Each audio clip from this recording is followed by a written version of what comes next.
mon message de dimanche, hein, c'est-à-dire c'est en réalité un enseignement sur comment grandir dans l'homme intérieur. Hein, je voudrais parler de notre homme intérieur. Notre homme intérieur. Nous allons lire quelques passages bibliques. On va s'appuyer sur 2 Corinthiens chapitre 4, pour commencer, hein, le verset 16.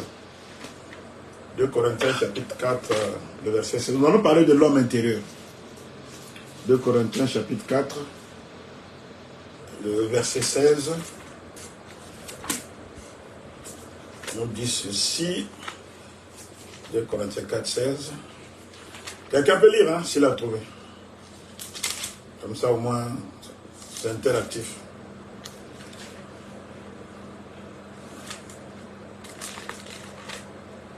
Je lis la parole de Dieu. Amen. 2 Corinthiens 4, verset 16, Voilà. dans la version par de vie. C'est pourquoi nous ne sommes pas découragés. Et même si notre corps s'use petit à petit, ce qui est au fond de nous devient chaque jour nouveau.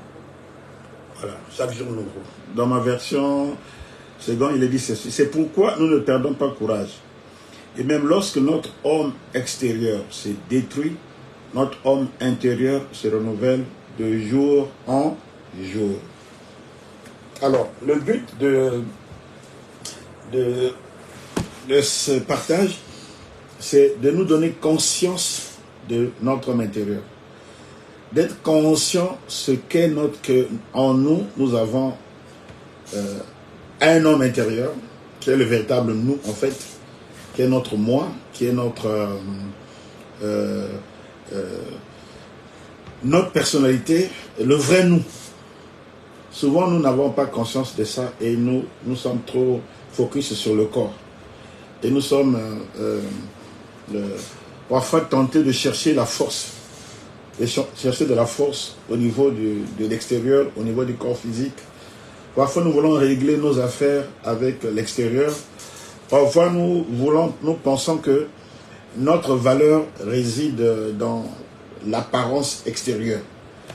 Alors que le vrai nous, c'est celui qui est au-dedans. L'homme intérieur. Nous allons voir quelques définitions. Moi, j'aime bien les définitions.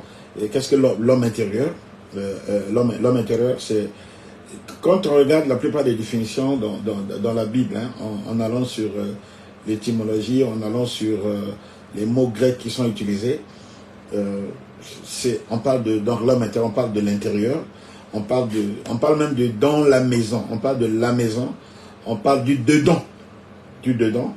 Il y a des expressions genre au-dedans, dedans, à l'intérieur de soi,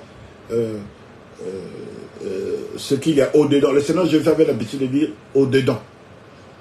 Donc l'homme intérieur, c'est ce qui est en nous, donc. Comment on peut le situer? C'est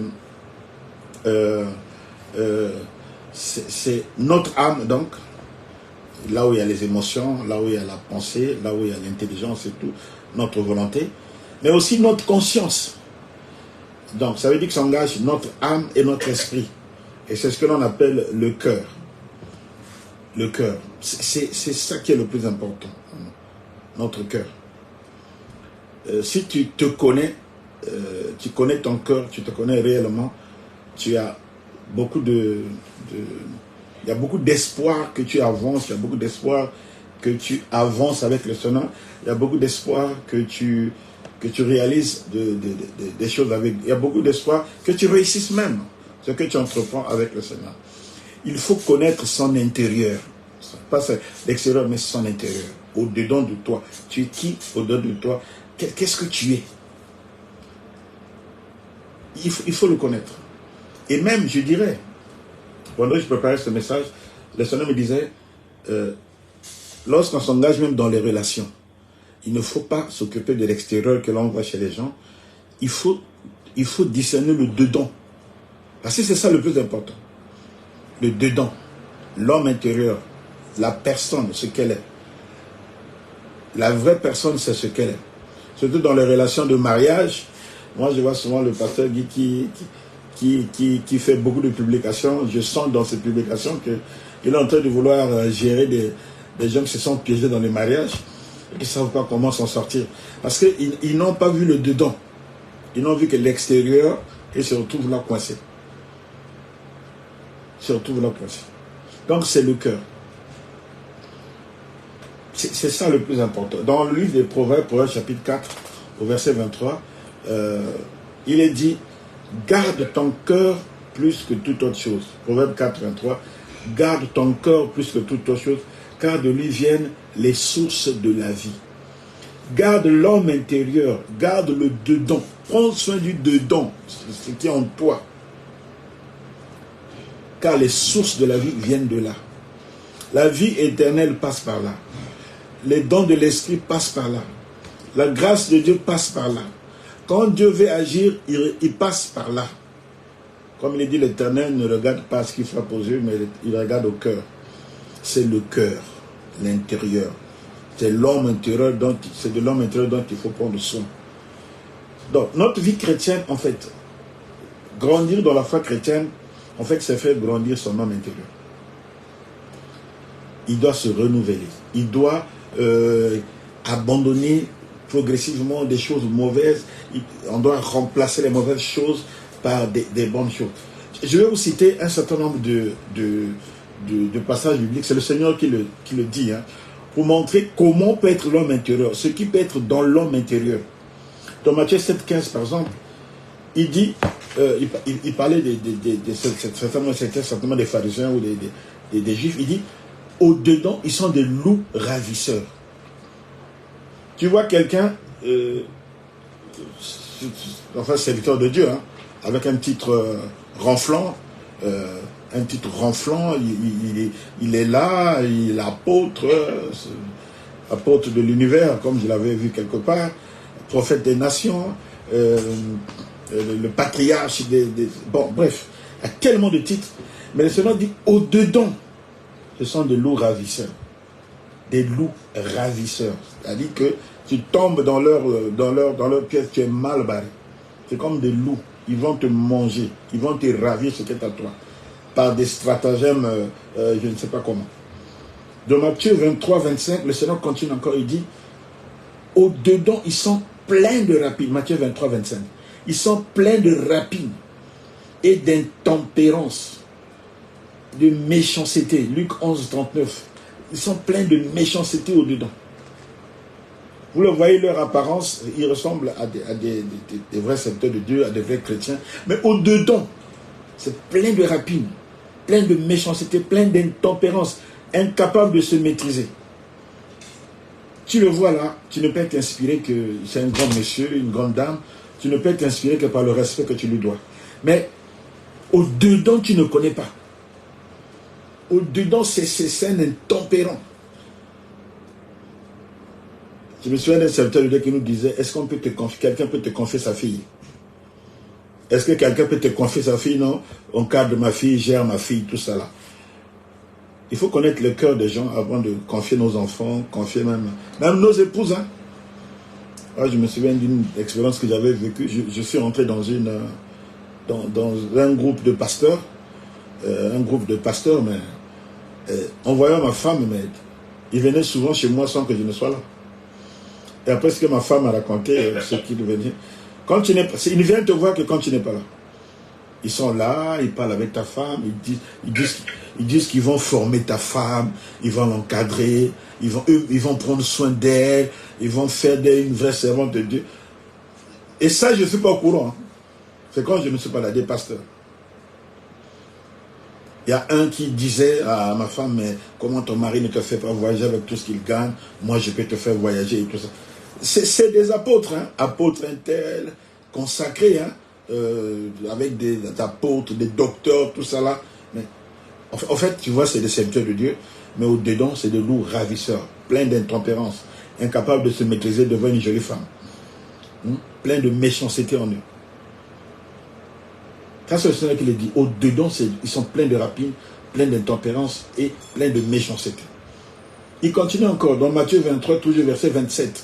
Là, il a été grave. Il dit, ils sont pleins d'ossements de mort et de toute espèce d'impureté au-dedans d'eux. Donc tu vois quelqu'un, tu vois, je le vois, il est un bon monsieur bien coiffé, costume, cravate et tout ça là, mais son cœur, dans son homme intérieur, il y a plein d'ossements de mort et de toute espèce d'impureté en lui. Moi j'ai tremblé quand je lisais tout ça. Parce que finalement, comment on va faire? Comment on va faire? Parce que si les gens sont comme ça, on est à l'intérieur. Il faut que Dieu nous donne un scanner, parce que c'est compliqué. Hein?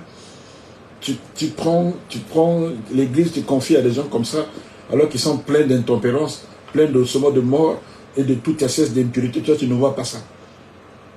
Ils cachent ça, c'est après que ça apparaît. Je me souviens avoir travaillé avec un évangéliste qui a bien voulu, il nous a identifiés sur les réseaux sociaux, et de lui-même, il dit non, je vais travailler avec vous. J'ai accepté. Mais après, je lui ai demandé où il priait. Il priait d'abord dans une autre église. J'ai pris soin d'aller voir l'église où il priait. Et de voir son pasteur. Son pasteur m'a dit, c'est un bon prédicateur. Il prêche bien. Il a l'onction, il a tout ça. Mais les histoires avec les femmes, fais attention. Fais attention. Moi, je te dis, moi, je suis serviteur, je me te dis seulement. Il prêche bien. Tu vas voir, il va aider les gens. Mais les femmes, avec lui, c'est dangereux. Je suis venu, j'ai parlé à mes collaborateurs. Ah, voilà ce qu'on m'a dit. Mes collaborateurs me disent, non, pasteur, comme il nous aidait là, il dit, non, on va l'aider, on va faire ceci. Il faut faire très attention. Même pas un mois. J'ai commencé à entendre des sœurs dire, non, il vient souvent prier avec moi. Je demande à la sœur, toi tu vis où? Non, la sœur loue un petit studio, ce qu'on appelle en Afrique entrecouché. C'est-à-dire qu'il n'y a qu'un lit dans la chambre avec un petite tablette où elle dépose ses choses. Et le frère vient là pour prier avec elle. J'ai dit, mais vous priez où? Où on s'assoit sur le lit. C'est terrible, hein? On s'assoit sur le lit. Et j'apprends quand j'ai une autre soeur, il va là-bas, on lui fait à table, il mange, tout ça là. Après, ce que j'ai appris plus tard, les gens vont chez lui pour prier, il finit de prier pour une soeur. La soeur veut partir, il dit non, tu ne peux pas me laisser comme ça. Il vient de prier pour la soeur. Mais grand évangéliste, un grand... bon, bref. Donc, c'est l'intérieur. C'est l'homme intérieur qu'il faut connaître. Hein? Dans Marc 7, 21, le Seigneur dit que ce qui sous l'homme sort de l'intérieur. Ce sont les mauvaises pensées. Les mauvaises pensées sont à l'intérieur. À l'intérieur. Donc, il faut prendre soin de l'homme intérieur. Comment est ton homme intérieur? Un jour, il y a un serviteur de Dieu qui m'a conseillé, qui m'a dit ceci. Il faut que tu te connaisses toi-même. Comment est ton homme intérieur? Il y a quoi en toi? Est-ce qu'il y a ce que je viens de citer là? Est-ce que tu es un loup ravisseur au-dedans de toi? Est-ce que tu es plein de rapines au-dedans de toi? Est-ce que tu es plein d'intempérance, de manque de maîtrise au-dedans de toi? Est-ce que tu es plein de méchanceté au-dedans de toi? Tu es incapable de pardonner, incapable d'aimer, incapable de voir les autres évoluer, incapable, tu n'es jamais content de voir l'évolution des autres. Regarde-toi bien, regarde qu'est-ce qu'il y a en toi. Est-ce qu'il y a des ossements de mort en toi? Est-ce qu'il y a plein d'impuretés en toi? L'impudicité, les mauvaises pensées, la convoitise, la haine, le mensonge. Est-ce qu'il y a ça en toi? Il dit que sois honnête avec toi-même. Surveille ton homme intérieur, regarde dedans. Tu vas certainement identifier des qualités, des points forts que tu as. Quand tu les identifies, ça, des points forts ne t'en occupent pas. Mais concentre-toi sur les points faibles et surveille-les. Surveille tes points faibles. Et quand tu pries, c'est de ça que tu dois parler avec le Seigneur qu'il enlève ça de toi. Les rapines, les mensonges, il y a des gens, on les attrape en plein mensonge, ils nient. Au lieu de se laisser aider, ils nient. Ils veulent montrer devant les gens qui sont forts dans certaines choses. Mais ils ne peuvent pas, ils ne veulent pas avouer pour qu'on les aide. Voilà pourquoi la Bible dit que celui qui cache ses transgressions ne prospère pas. Mais celui qui les avoue obtient miséricorde. Donc il faut, pour prendre soin de son homme intérieur, identifier ce qu'il est en toi. Au-dedans de toi. C'est ça le plus important. Il y a quoi au-dedans de toi?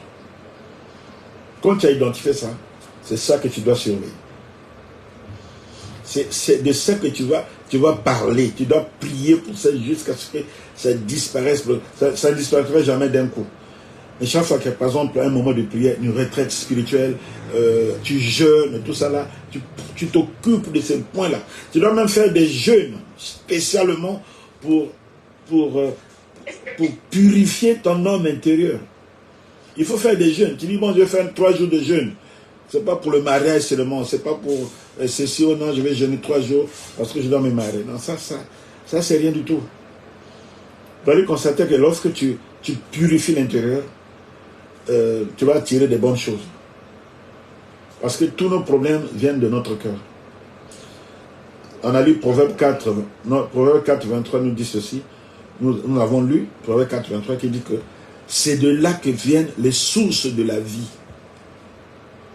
Les sources de la vie. Je connais une dame qui n'arrivait pas à se marier. Mais elle a purifié son cœur. Elle s'est mise à servir le Seigneur. Elle s'est mise à vivre une vie honnête. Elle refusait les hommes qui la draguaient. Elle refusait. Elle s'est rendue compte après que tout le monde voulait l'épouser. Elle qu'on ne regardait même pas. Tout le monde voulait l'épouser maintenant. Pourquoi? Et parce qu'elle était devenue une perle. La perle, c'est celle qui n'a plus d'impureté.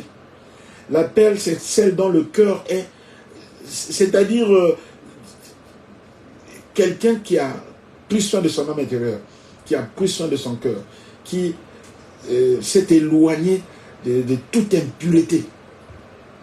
Vous allez voir que cette personne va être intéressante. Cette personne va attirer tout le monde. Vous allez voir, tout le monde va vouloir de toi. Si tu es serviteur de Dieu, on va vouloir t'inviter, que tu ailles parler. Parce que quand tu ouvres la bouche, c'est des trésors qui sortent. Quand tu parles, et les gens sont édifiés. Parce que ce qui sort en toi, c'est des choses en or qui remplissent le cœur, qui comblent le cœur. Voilà donc de l'état dans lequel peut être le cœur. Maintenant, je vais rapidement dire un peu comment il faut procéder pour purifier son cœur, pour que l'homme intérieur grandisse, pour que l'homme intérieur soit comme Dieu veut. Parce que le Seigneur ne regarde pas ce qu'il frappe aux yeux, le Seigneur regarde au cœur. Il y a des choses que parfois nous attendons. Si nous purifions seulement nos cœurs, nous débarrassons nos cœurs de toute impureté, de tout ce qui est mauvais là, ces choses vont arriver. On sera même, on va même dire un jour à Dieu, non Seigneur, c'est trop. C'est trop parce que ce que tu me donnes là, c'est trop quoi. Donne un peu aux autres aussi, c'est trop. Je crois que c'est de ça qu'il voulait parler le Seigneur quand il dit, cherchez premièrement le royaume des cieux et sa justice. Et toutes ces choses vous seront données par-dessus. Débarrassez vos cœurs de tout ce qui est souillure, de tout ce qui est mauvais, de tout ce qui est haine, de tout ce qui est impureté, de tout ce qui est rancune, de tout ce qui est animosité, de tout ce qui est frustration. Pardonnez, libérez-vous. Mettez des bonnes choses en vous. Vous allez voir que les écluses des cieux vont s'ouvrir sur vous et vous serez même débordés. Comme a dit le Seigneur, vous verrez désormais le ciel ouvert au-dessus du Fils de l'homme. Les anges de Dieu descendent, monter, descendre pour le servir. Parce que la main de Dieu n'est pas courte pour sauver, mais c'est ce qui est dans le cœur qui l'empêche parfois d'agir. Les cœurs sont occupés par autre chose. Le cœur n'en donne aucune place à Dieu. C'est plein d'impureté, plein de choses mauvaises dans le cœur. Alors, quelques choses, à titre indicatif, je vais donner quelque chose qu'il faut faire pour faire grandir son homme intérieur. Hein? Être conscient d'abord de son homme intérieur. Je l'ai dit tout à l'heure. Soyez conscient que le vrai vous, c'est celui qui est au-dedans. J'avais donné un exercice à l'église où j'ai dit aux gens, fermez votre bouche et dites Alléluia. Tout le monde est resté silencieux. J'ai dit, vous avez dit Alléluia? Et ils m'ont souri, oui. Dites maintenant, sans parler, dites gloire à Dieu. Sans un mot, il en fait. Après, j'ai dit, bon, qui a dit Alléluia en vous? Qui a dit gloire à Dieu? Il dit, c'est vous. C'est le vrai vous. Celui qui a dit gloire à Dieu, là. C'est le vrai vous. C'est ça l'homme intérieur. C'est vous. La parole n'est qu'une action mécanique. Parler, c'est juste mécanique. C'est juste quelque chose qui est lié à notre corps physique. Le jour où le corps physique disparaît, il n'y aura plus la parole aussi. Mais la vraie action se passe à l'intérieur. Voilà pourquoi le Seigneur dit, celui qui regarde une femme a déjà commis l'adultère, pour la convoiter, a déjà commis l'adultère. Tu as déjà commis l'adultère en toi. C'est toi là, dedans là, qui a commis l'adultère là. Parce que le vrai toi, c'est toi. Si tu as la haine pour quelqu'un, toi là, dedans là, tu as la haine pour quelqu'un, on dit que tu es déjà meurtrier. Tu n'as rien dit. Tu n'as pas parlé. Mais tu es un meurtrier. Parce que ton esprit s'est engagé. C'est ça la sorcellerie en fait. Tu as engagé ton âme, ton cœur, des pensées mauvaises dans des pensées de sorcellerie. Tu es en train d'injurer quelqu'un à l'intérieur de toi. C'est déjà une action pour le Seigneur, ça compte déjà. Donc, il faut être conscient de son homme intérieur et ne pas faire n'importe quoi avec son cœur. J'avais proposé des choses à faire pour faire grandir son homme intérieur. Premièrement, je parlerai de la prière silencieuse. La prière silencieuse. Prenez le temps parfois de ne pas parler, mais de prier. De prier vraiment à l'intérieur de vous. Chaque soir de préférence. Avant de dormir, vous restez silencieux. Mais vous priez à l'intérieur. Ce n'est pas que vous faites le vide dans vos pensées. Non, non, non. Vous priez à l'intérieur de vous. De la même façon que vous parlez. Vous triez vos pensées. Vous triez tout ce qui vous est arrivé dans la journée. Vous triez tout ce qui... Vous faites remonter ça. Et vous en parlez avec Dieu. Vous allez voir une conversation qui va s'établir. Si vous avez mal agi, dites-le dans vos pensées, au Saint-Esprit. Dites-le. Moi, j'ai fait cet exercice, parfois je me rends compte que j'ai déjà fait 1 heure. J'ai dit, mais comment? Déjà 1 heure? C'est tellement profond, c'est tellement engageant, c'est tellement prenant que quand tu sors de là, tu sens qu'il y a quelque chose qui s'est passé, vraiment entre Dieu et toi. Quelque chose de vrai. Les gens souvent fuient leurs pensées. Et ils parlent beaucoup. Les gens qui fuient leurs pensées parlent beaucoup. Seigneur mon Dieu, mon roi, ceci, cela. Mais sa bouche est en train de raconter des choses qui n'ont rien à voir avec la réalité qu'il y a dans son cœur. Ne fuyez pas vos pensées. Restez silencieux dans la présence de Dieu. Là, le Saint-Esprit va commencer à vous montrer vos mauvaises choses. Et discuter avec lui. Chaque fois que Dieu te montre quelque chose de mauvais, dis pardon. Chaque fois que Dieu te montre quelque chose de pas bien, dis pardon. Et demande à Dieu comment je fais. Dieu va te dire des choses, va demander pardon à un tel. Demain, va faire ceci. Demain, appelle un tel. Demain, c'est ça Et si vous faites cet exercice régulièrement, vous verrez que vous serez une autre personne. Votre homme intérieur va se renouveler. Il va être vraiment à l'image de Dieu. Le Saint-Esprit va vraiment en prendre soin. Et si vous faites souvent ça, maintenant quand vous allez parler maintenant, oh là là, vous allez dire, oh, j'ai seulement parlé comme ça, mais ce que j'ai dit, ça s'est réalisé. Mais justement, parce que celui qui est dedans là, il a pris de la force. Il a pris de la force auprès du Saint-Esprit. Il a pris de la force. J'ai médité sur cette parole de David qui dit tu es celui qui exerce mes mains au combat et mes doigts à la bataille. Et je me disais, bon, à quel moment le Seigneur devient maître de karaté, commence à exercer, aider David à combattre. Mais en méditant, je me suis rendu compte que le karaté, là, ça se faisait dans son homme intérieur.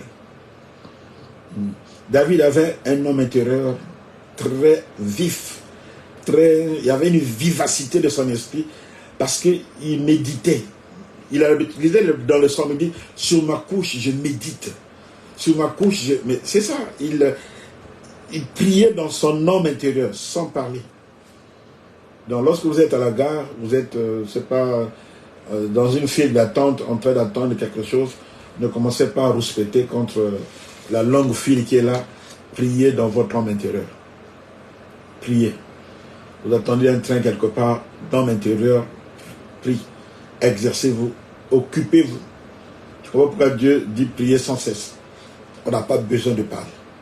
Faites cet exercice et vous allez voir que votre homme intérieur va vraiment se renouveler. Et quand vous commencerez à parler, et quand vous commencerez à prêcher, à donner des exhortations, à parler, on va dire non, il y a autre chose. Mais parce que ce qui sort maintenant, ça sort d'un cœur purifié, renouvelé, qui a la vie de Dieu, qui connaît le Saint-Esprit, qui sait parler avec le Saint-Esprit, qui sait discuter avec le Saint-Esprit. Il y a d'autres choses aussi, l'adoration aussi produit le même effet. L'adoration. L'adoration, adorer le Seigneur. Adorer le Seigneur, c'est comme j'ai dit, dire à Dieu ce qu'il est pour nous, en lui présentant nos faiblesses. Il dit, je suis faible, c'est vrai, mais tu es ma force. J'ai encore telle faiblesse en moi, mais tu es ma force. Je t'adore parce que je sais que toi qui vis en moi, tu es plus fort. Et tout. Quand vous adorez comme ça aussi, donnez de la force à votre homme intérieur. L'adoration, c'est pareil avec la contemplation aussi, où parfois vous ne priez plus, vous êtes seulement silencieux dans la présence de Dieu. Votre esprit est dans l'attente, en train d'attendre que le Seigneur vous donne quelque chose. Troisièmement, plus classique encore, il y a la lecture de la parole de Dieu. La lecture de la parole de Dieu silencieuse. La lecture silencieuse de la parole de Dieu va nourrir votre homme intérieur et va commencer à chasser tout ce qui est mauvais. Il ne faut pas s'en priver. La lecture de la parole de Dieu. Si vous ne lisez pas la parole de Dieu, vous êtes en train de mourir. Vous allez mourir de faim spirituelle. Il faut lire la parole pour qu'elle nourrisse notre homme intérieur, pour qu'il devienne de plus en plus fort. Plus fort. Quatrième chose, c'est on peut parler de l'écoute de la musique. La musique, vous savez, dans la musique, tout est adoration. Le chant, c'est une adoration, mais les instruments de musique aussi sont une adoration. Écoutez de la musique, écoutez des vrais chants, hein, des chants, vraiment trier ce que vous écoutez. Hein. Moi, quand un chanteur est impudique, menteur, voleur, fanfaron, orgueilleux, tout ça là, je n'écoute pas ces chansons. J'interdis même à l'église qu'on chante ces chants. J'interdis. On peut me prendre on peut me traiter de comment on appelle ça, de quelqu'un de trop carré et tout. Je dis non. Parfois j'arrête et je dis non, changeons de chant. Hein? Parce qu'ils ont de belles chansons. Hein? Plein de flatteries, plein de séduction et tout. Non, c'est pas ça qui compte. Il y a des gens, quand ils chantent, vous sentez qu'ils dégagent la présence de Dieu et qui sont vrais.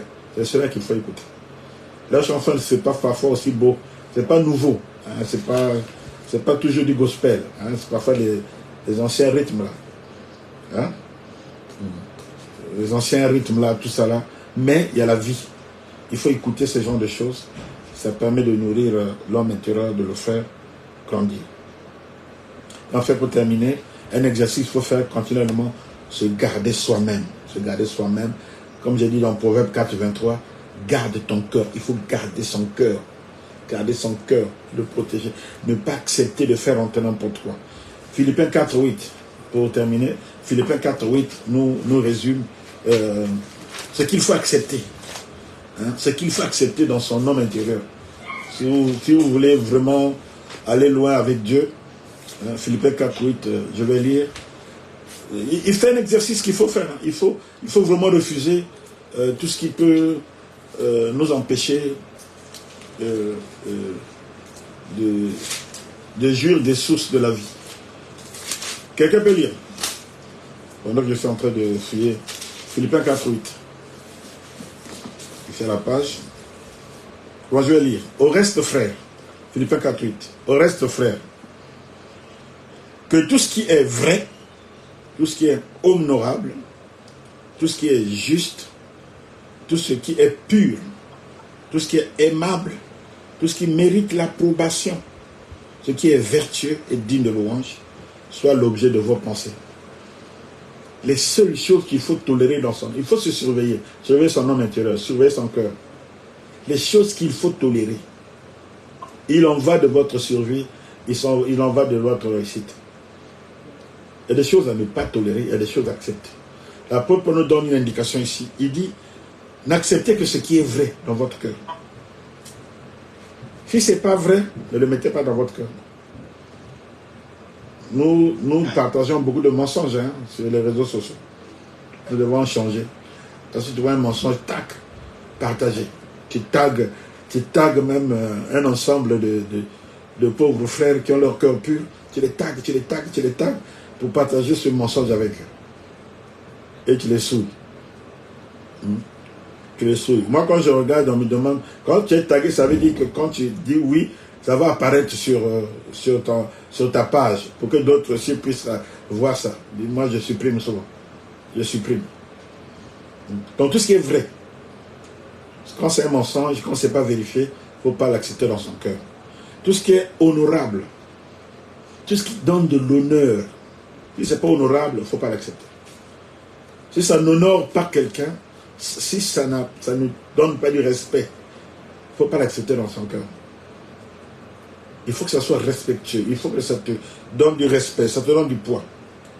Tout ce qui est juste, quand c'est une injustice, n'entre pas dedans. Je me souviens d'une parole du pasteur, il disait,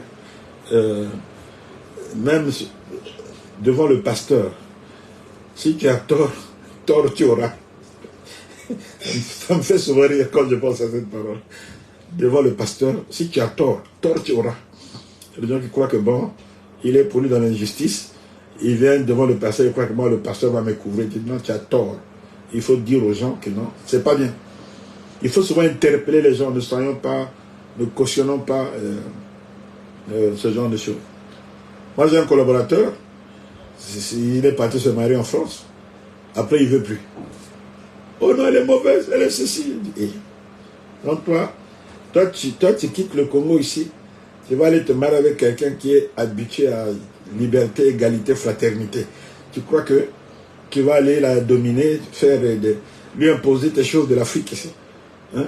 Oui, elle est bizarre. Eh bien là-bas, c'est la liberté, l'égalité, mon frère. Hein? Si tu n'es pas habitué à supporter ça, prends une femme au village ici et puis tu vas lui... Hein? Il ne veut plus. Je dis, mais tu es déjà marié, mon frère. Oh non, c'est pas la femme de ma vie. Mais tu es marié, tu as une bague au doigt. Hein? C'est injuste de vouloir se séparer d'une femme que tu as épousée. Parce que ce n'est plus ça, mais c'est avant qu'il fallait réfléchir. Tu es déjà marié. Tu es déjà marié. Donc, je dis par rapport à ça, gars, il ne se donne plus les prédications, tu ne fais plus rien. Tu n'avais pas envoyé. D'abord, tu es parti faire cette alliance sans même me consulter. Bref. Donc, tout ce qui est juste, tout ce qui est pur, voilà. Il y a des paroles parfois d'impureté, il y a des choses qui sont impures. Quand on veut te l'imposer dans ton cœur, il faut dire arrière de moi Satan. Il faut dire non, arrête frère, arrête, ne mettez pas ça dans le cœur. Tout ce qui est aimable, tout ce qui est aimable, tout ce qu'on peut aimer, tout ce qui peut procurer de la joie aussi aux autres. Hein? C'est ça qu'on doit faire, et non des choses parfois qui... Les moqueries, c'est pas toujours bien. La Bible dit qu'au milieu du rire, le cœur peut souffrir. Hein, on peut rire, on ne rit pas de tout, tu peux rire de quelque chose, mais tu fais souffrir le cœur des autres. Donc, il ne faut pas que ces genre de choses soient dans nos cœurs, dans nos pensées. Tout ce qui mérite l'approbation, ce que les gens peuvent approuver. C'est l'objet de vos pensées. Moi, dimanche, j'ai donné un exemple. J'ai dit, bon, tout ce qui mérite l'approbation. Donc, imaginez, moi, le pasteur Odifax, parce que beaucoup de gens sont en train de parler que un homme, il y a un comédien en Côte d'Ivoire qui dit que un frère qui a plusieurs femmes, c'est un prince de Dieu. Un prince de Dieu. Donc, j'ai dit, donc, genre, moi, je me laisse séduire par ça, et puis, je prends 2 autres sœurs à l'église, je les épouse. Hein, comme un certain pasteur, un certain Cass à Kinshasa. Je n'ai même pas fini de parler que ma femme a crié, sans effet. Ça n'arrivera pas. Bon, je dis, c'est seulement un exemple. Bon. Est-ce que ça mérite l'approbation? Bon. Est-ce que si le pasteur dit là-bas, le pasteur Richel, apprenne que le pasteur du Fax a pris notre femme, ah, est-ce qu'il va accepter ça là-bas? Est-ce que ça va être approuvé? Il faut se poser des questions. Est-ce que les frères vont approuver? Est-ce que la communauté va approuver?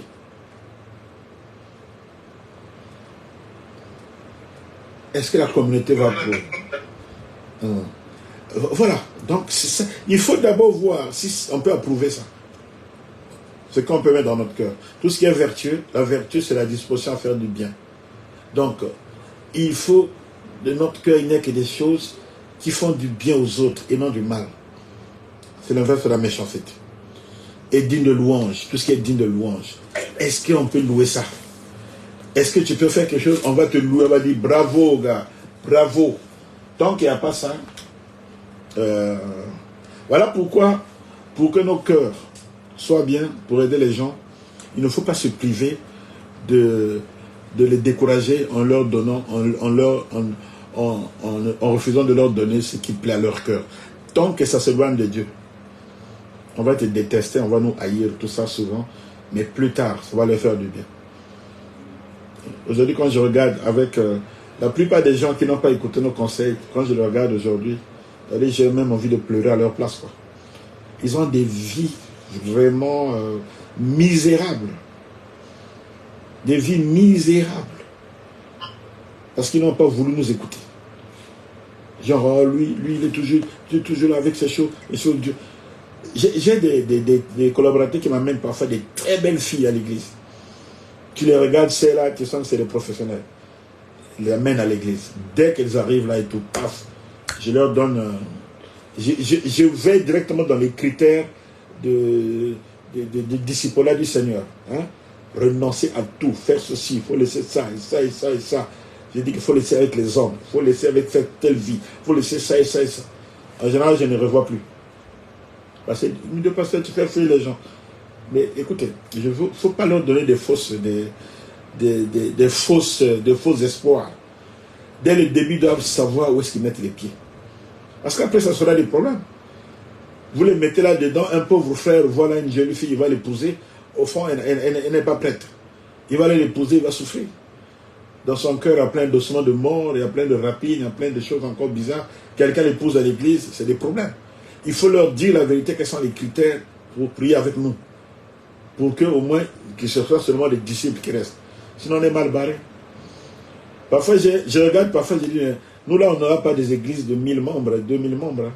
On ne pourra pas. Moi, je ne crois pas. Je ne prie pas. Parce que moi-même, je fais comme le Seigneur. Hein. Vous savez que le Seigneur, un jour, il a eu une église de plus de 5000 membres. Hein. Il y avait plus de 5000 personnes qui l'ont suivi. Quand les gars ont mangé du pain, et quand il y a eu la multiplication de pain, ils sont tous revenus après.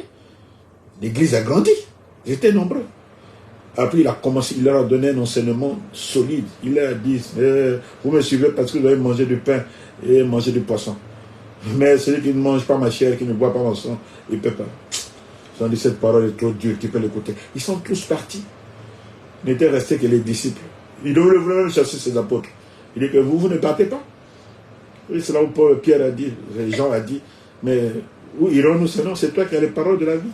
Jean, même si c'est dur, on préfère rester, c'est parce que tu as la parole. Les 5000 qui avaient mangé du pain ont disparu. Donc le Seigneur a eu une méga church à un certain moment, il a vidé. Parce que lui, il vise le cœur. Pas les gens qui viennent par intérêt. Ils ont plein de rapines en eux, c'est des loups ravisseurs. Ils viennent juste pour vouloir manger. Ceux-là, ça n'intéresse personne. Parce que dans tous les cas, ils iront en enfer. Donc, on ne va pas traîner les gens qui iront en enfer. Il faut qu'ils se convertissent. Amen. Voilà un peu ce que j'avais à partager. Alléluia. Je suis là où vous êtes tous là ou bien... On est tous là. Ok, voilà. Donc, voilà mon exhortation, mon partage de ce... C'est vrai qu'il y a eu beaucoup de choses que j'ai soulignées. Voilà, donc, on peut discuter donc s'il y a des questions, s'il y a des commentaires, hein, des témoignages par rapport à tout ce que j'ai dit, des compléments, des ajouts et tout. Ça m'intéresserait aussi. Merci, pasteur. Merci, pasteur. Tu m'entends? Oui, j'entends. Très bien. En tout cas, j'ai profondément aimé le message qui est d'une grande clarté et qui est pratique et qui donne les pistes pour être un véritable disciple. Amen. Et tu as apporté beaucoup de points vraiment. C'est d'une grande richesse. C'est-à-dire que il faudrait revenir presque sur chacun des points. Et je suis convaincu que celui ou celle qui va vraiment prendre en considération ce que Dieu nous a dit, en particulier aujourd'hui, et également, va pouvoir faire une grande évolution spirituelle. Amen. Généralement, l'on ne se connaît pas. Ça, c'est une grande réalité. Hein. L'on ne se connaît pas. Et parfois, on trimballe des pensées dont on n'est même pas conscient. Mais parfois, on trimballe ce que les psys appellent le dialogue intérieur, donc qui révèle notre état. On n'est même pas conscient de ce dialogue intérieur. Le côté néfaste de ce dialogue intérieur, tu ne réalises pas que tu es en train de maudire tel frère, tu es en train d'insulter tel frère. Voilà. Tu ne réalises pas que tu es en train de parler à toi-même, mais tu es en train de faire des scénarios sur les vies des gens, sur les comportements des gens, sur les projets des gens, mais tu es tellement embarqué parce que, je crois que tu l'as laissé sous-entendre, soit on est j'allais dire, au contrôle conscient de nos pensées, soit on ne l'est pas. Voilà. Lorsqu'on ne l'est pas, c'est la chair et ce sont les démons qui viennent nous influencer. Non, influencer, voilà. Voilà. Et donc c'est vraiment important pour le peuple de Dieu, pour les chrétiens, de développer ce... J'ai aimé ce que tu as dit. Et souvent on est bavard. Je crois dans le livre sur la prière, il y a tout un chapitre qui parle de ce dialogue intérieur, de cette prière intérieure par le Saint-Esprit. L'une des grandes erreurs dans la conception de la prière, c'est le fait de penser que la prière, c'est parler. Voilà. C'est la plus grande des erreurs concernant la prière. Et j'ai fait l'allusion au prier sans cesse. Je l'ai fait aussi dans le livre. De prier sans cesse, c'est ce que tu as décrit, ce que le Saint-Esprit a permis que tu puisses décrire. C'est-à-dire ce dialogue avec Dieu. C'est-à-dire que tu es conscient que Dieu est là. Et voilà. Tes pensées, sur la base de ce passage, le dernier passage que tu as donné, que tout ce qui est honorable, ce qui est digne soit l'objet de vos pensées, tu apprends à le surveiller et à faire attention par rapport à cela. Voilà. Quand tu arrives à cette discipline, il faut l'avouer que ce n'est pas évident. Ce n'est pas quelque chose que tu vas acquérir du jour au lendemain. Souvent, on laisse nos pensées comme un cheval fou courir à gauche et à droite. On ne prend pas le temps d'examiner. Et souvent, ces pensées sont influencées, plutôt orientées vers notre ancienne vie, nos mauvaises pensées, nos mauvais sentiments. Enfin, ce qu'on avait l'habitude d'avoir comme pensée, parfois des choses impures. Et Dieu veut que nous puissions développer le prier sans cesse, qui est ce dialogue permanent avec lui. Et c'est ça qui va nous préserver. C'est une grande richesse. C'est ça qui va nous protéger, nous préserver, de ne pas tomber dans les pièges de l'ennemi. Quand Dieu a dit que c'est de l'abondance du cœur que la bouche parle, ou garde ton cœur plus que toute autre chose, c'est vrai, le problème de l'être humain, nos problèmes spirituels, c'est souvent les problèmes de nos cœurs. De nos cœurs, voilà. Des disciples intérieurs. On est très bavard, et ce qui nous rend incapables d'entendre le doux murmure du Saint-Esprit. Moi, j'aime ça, ce doux murmure du Saint-Esprit où n'importe où, il peut te parler. N'importe où. Les endroits où parfois j'ai l'étincelle, c'est pas quand je suis assis devant ma Bible. Devant la Bible, je lis, mais c'est souvent après avoir fermé la Bible que j'ai l'éclairage, que je le conseille, que ce soit en train de te laver, en train de faire la vaisselle, en train de marcher. Surtout, il y a quelque chose d'important que tu as dit également. Une chose importante, et ça c'est vraiment un conseil à développer, c'est quand on est dans son lit, que l'on ait sommeil, qu'on n'ait pas sommeil, il faut apprendre à faire cette prière intérieure. Ah oui. Pas toujours besoin de s'asseoir et puis aller au salon, commencer à faire du bruit pour traumatiser les enfants. Tu es allongé, mais tu es dans la prière, tu parles à ton Dieu, tu parles, tu pries. Voilà, tiens, Seigneur, bénis le pasteur Michel. Voilà, il n'y a pas besoin d'allonger beaucoup de Dieu. Voilà, tu alignes. Tu n'as pas sommeil, mais tu es en train de parler, tu es en train de prier. On pense que la prière, c'est se lever, aller au salon et faire un boucan qui empêche pas de dormir. Non, tu es là, tu pries. Voilà, tu pries. Comme je n'ai pas sommeil, je pense, Seigneur, je ne sais pas ce qu'il fait, le pasteur Olifax, mais tu le bénis vraiment que tu laisses le Saint-Esprit te conduire et te diriger.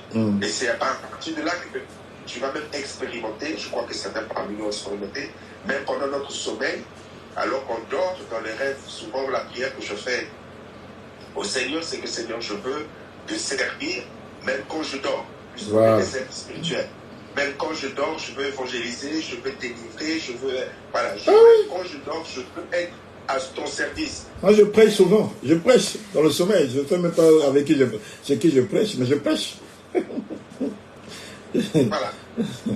Et le Saint-Esprit, à partir de là, tu utilises à n'importe quel moment. Voilà. À n'importe quel moment. L'épouse qui est mon garde du corps spirituel, c'est ce que je vis quand je dors, comment est-ce que Dieu parfois me fait vivre des choses. Elle voit, moi je ne vois pas. Mais quand on a cette complicité avec Dieu, on vit des choses magnifiques avec le Seigneur. On vit des choses magnifiques avec le Seigneur. Voilà mon complément. Vraiment, j'ai aimé le partage qui est d'une très, très, très, très, très grande richesse et franchement à écouter, à réécouter.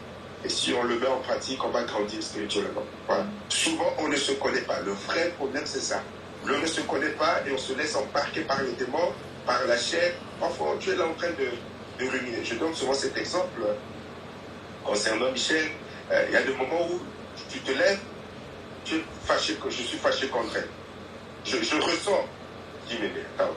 Si je ne me surveille pas, voilà. Je fais des bêtises. Je dis, mais elle m'a rien fait, je viens de me réveiller. Pourquoi est-ce que... Et là, tu sens qu'il y a une bataille spirituelle quelque part, il y a quelqu'un qui veut t'influencer. Quand on apprend à se surveiller, on évite souvent beaucoup de bêtises. Et malheureusement, souvent, c'est lorsqu'on en prend conscience, mais on est dans une haine envers quelqu'un, on est dans... L'ennemi a tellement maîtrisé les émotions, les sentiments contre quelqu'un que après ça devient compliqué pour lâcher prise. Parce qu'on n'a pas appris à surveiller nos cœurs et à travailler ce dialogue intérieur devant Dieu, voilà, à surveiller déjà les pensées qu'on a sur l'un, sur l'autre. Ça, c'est un boulot. C'est pas évident, mais il faut le faire pour avancer spirituellement. Voilà, parce que vraiment, j'ai vraiment aimé. Si tu veux compléter, pasteur, ou rebondir sur ce que j'ai dit avant de donner les paroles là-dedans. Non, c'est bon. Je vais laisser les autres parler. Merci beaucoup. Alors, on va commencer par la sœur Michel. Je bénis le Seigneur, je dis Amen à la parole et merci, pasteur Odifax, pour la disposition devant Dieu, le partage de la parole de Dieu. Le Seigneur te bénisse et te remplisse un peu plus pour la gloire de son saint nom. Amen.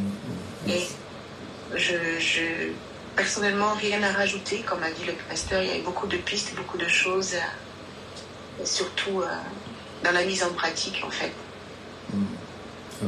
Je n'ai rien à rajouter. Tout a été déjà dit et bien dit, et il n'y a plus qu'à. Ok. Merci beaucoup. Voilà. Maman Chantal.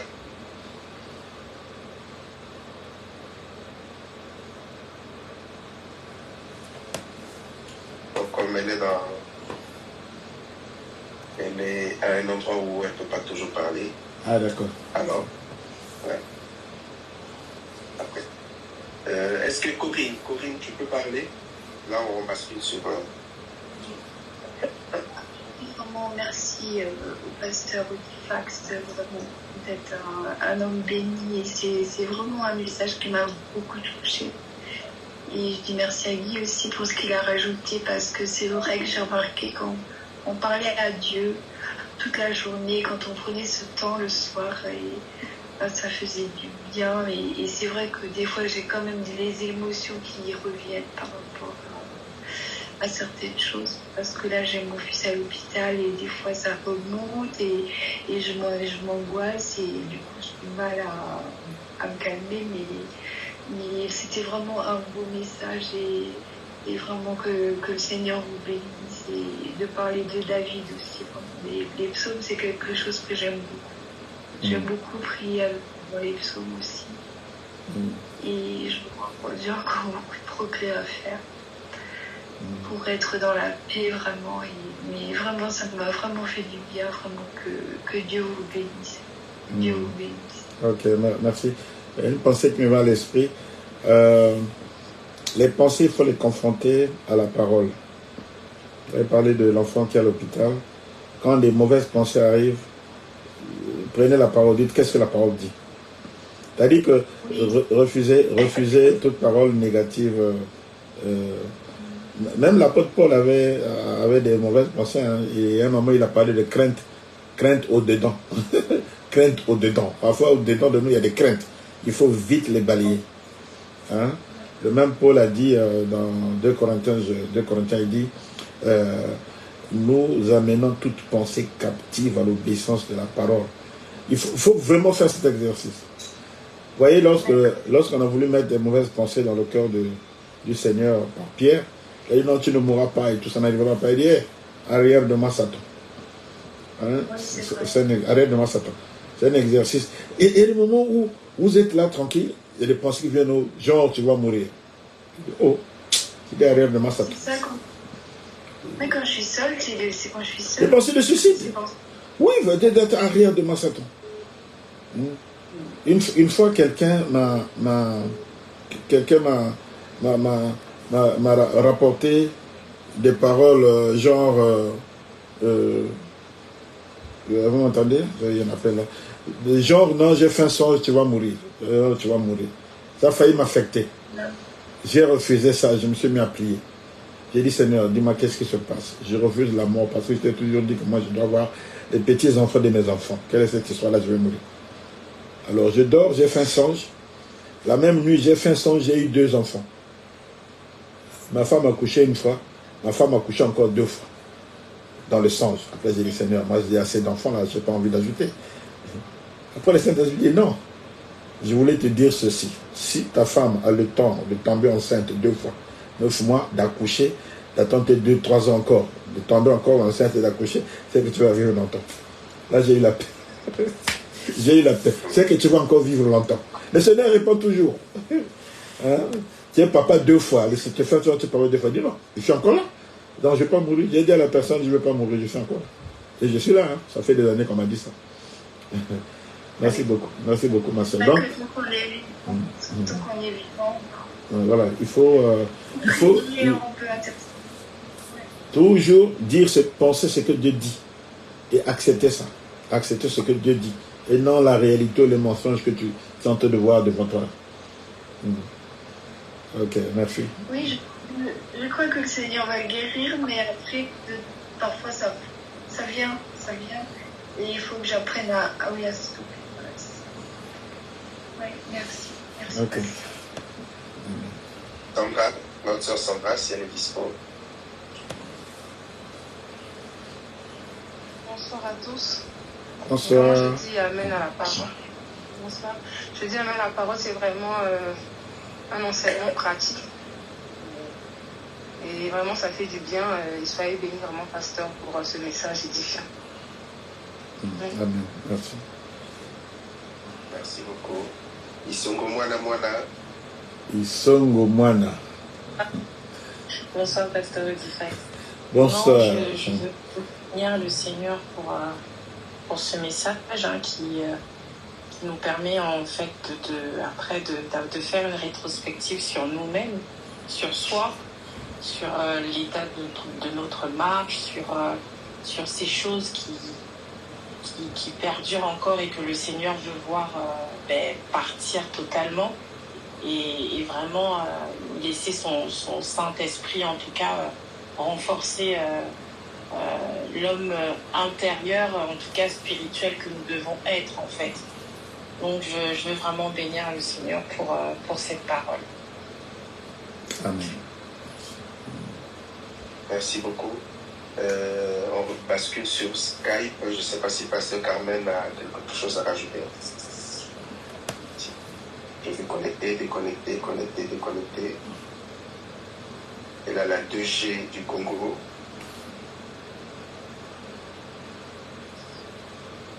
Je crois que la 2G du Congo ne me permet même pas de m'entendre, donc de réagir. 2G. Même la 3G ne permet plus.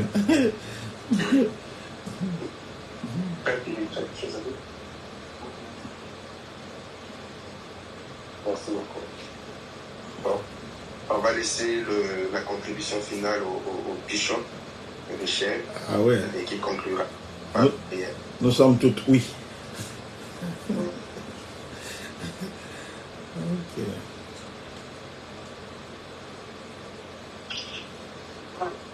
Bonsoir à tous, bonsoir pasteur. Bonsoir. Moi, honnêtement, je pas grand chose à dire parce que effectivement c'était extrêmement riche, j'ai beaucoup ri. C'était très marrant, mais en même temps très profond et comme j'ai l'habitude de dire, des choses de plus puissantes sont souvent tellement simples à comprendre, mais la nature humaine n'aime pas les choses simples. La nature humaine aime bien les choses compliquées, tout ça. Et c'est impressionnant comment en si peu de temps tu as donné des clés essentielles. Exact. C'est vraiment, c'est pour ça que je pense que ça c'est quand même pas de, ça c'est un concentré qui gagnerait à être délayé. Parce que quand on prend les points les uns après les autres, il y a tellement de choses à dire. Mais je ne voudrais pas rajouter à ce qui a été dit parce que pour moi c'est important. C'est important que les gens le prennent tel que ça a été donné. C'est que Dieu te bénisse. Okay. Il y a vraiment, si les gens ont besoin d'encouragement pour écouter, je le dis, écoutez, quand je dis les gens, c'est tout le monde. Moi, je ne m'exclus pas. Il y a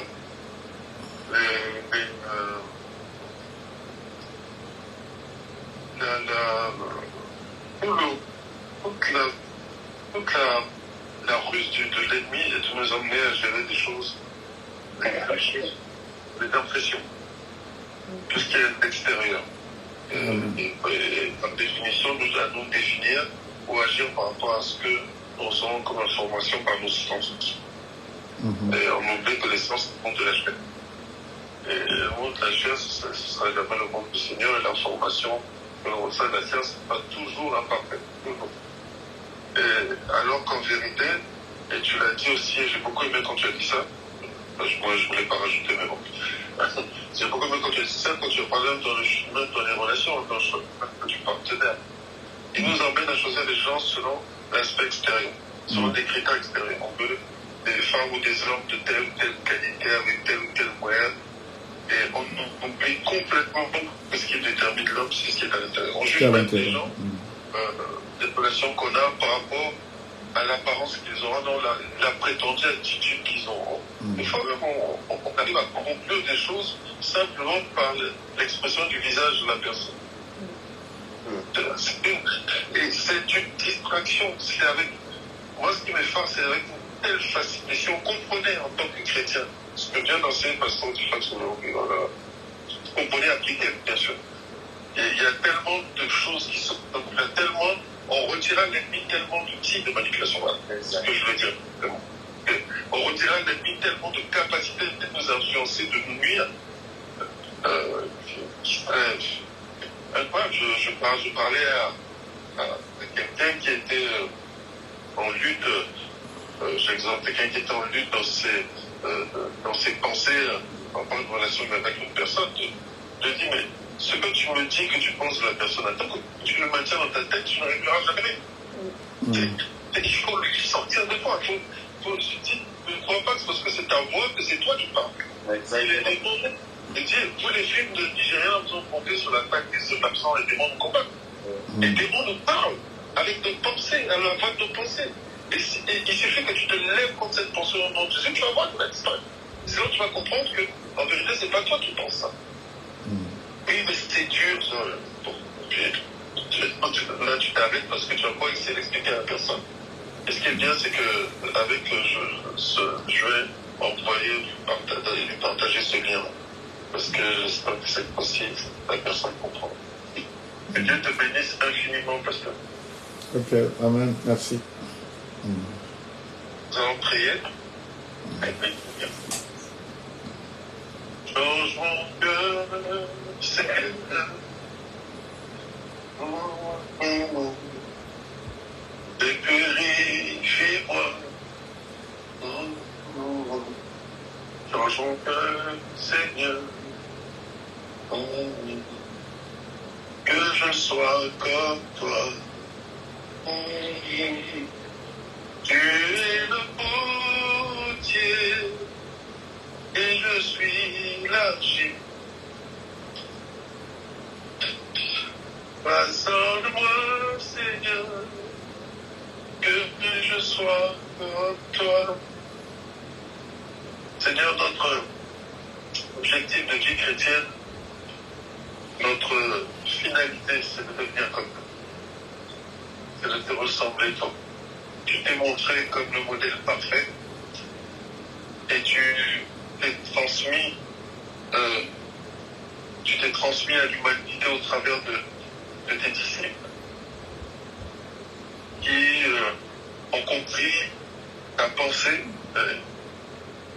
Cet exemple a cité le pasteur d'Ifax où face à la complexité du message, des milliers de personnes t'ont abandonné. Ceux qui sont restés, c'est ceux qui étaient tes disciples. Et tes disciples véhiculent une image de toi qui arrive à nous et qui nous permet aussi, depuis que tu es venu sur cette croix, qui nous permet aussi aujourd'hui, en 2024, de continuer à courir vers toi, vers cette image de toi, par la transformation de l'homme intérieur. Et lorsque notre homme extérieur se détruit, lorsque notre homme extérieur est mis en difficulté, est mis en respect, lorsque les apparences, la forme extérieure est soumise à toutes ces vicissitudes, les problèmes, les difficultés de la vie, la discipline, la dureté de la parole, l'intégrité de la parole, toutes ces choses qui font, qui contribuent à la construction de l'homme, qui font partie de la vie de l'homme. La Bible nous dit que l'homme en l'intérieur lui se refait. Seigneur, donne-nous de ne pas hésiter à traiter durement ce corps, comme le disait Paul. Donne-nous de ne pas hésiter à le traiter durement, à le soumettre à la discipline de la parole. Pas de nos raisonnements, pas de nos attaches, de nos conventions, de nos choix partisans, pas de nos corporations, mais c'est bien à l'autorité de ta parole. À l'autorité de ta parole qui s'impose à tous. Seigneur. Donne-nous de traiter durement notre corps comme le traite un athlète, comme le traite un soldat, qui ne s'emballe pas de futilité, qui ne cherche pas à plaire aux hommes, mais qui cherche à plaire à son maître, qui se bat non pour une couronne corruptible, mais pour la couronne incorruptible de l'éternité. On se trouve face à ce monde de l'apparence, où même on veut paraître chrétien plutôt que de l'être. Seigneur, donne-nous de payer le prix, d'accepter de payer le prix pour que ce corps, dans toute sa dimension, physique, psychique, spirituelle, Seigneur, soit soumis à nous. Parce que si ce qui est mauvais, qui influence tout le reste de notre vie, vient de l'intérieur, ce qui est bon aussi doit venir de l'intérieur. Fait que notre cœur soit bon, que notre homme intérieur soit bon, pour qu'il puisse produire des fruits qui soient dignes de la repentance. Aide-nous à être à la hauteur des enjeux que tu as placés sur nos vies. Et quand j'entends ce genre de message, je reconnais, Seigneur, que tu nous aimes encore et que tu veux nous amener quelque part. Au nom de Jésus, nous t'avons prié, sans oublier de te recommander ton serviteur qui était le canal par lequel tu nous as bénis. Souviens-toi de sa famille, de son épouse, qui nous a largement présenté ici, mais aussi du ministère que tu lui as confié. Au nom de Jésus-Christ, nous t'avons ainsi prié. Amen. Amen. Amen. Voilà, pasteur, merci beaucoup. Ok. Bonne soirée, toi dans ton foyer. N'oublie pas de confirmer la vidéo, ne pas la supprimer. D'accord. Ok. Je vais y aller, donc je dis terminé. Après, il va me demander de confirmer. Merci beaucoup. Est-ce qu'il faut enregistrer avant?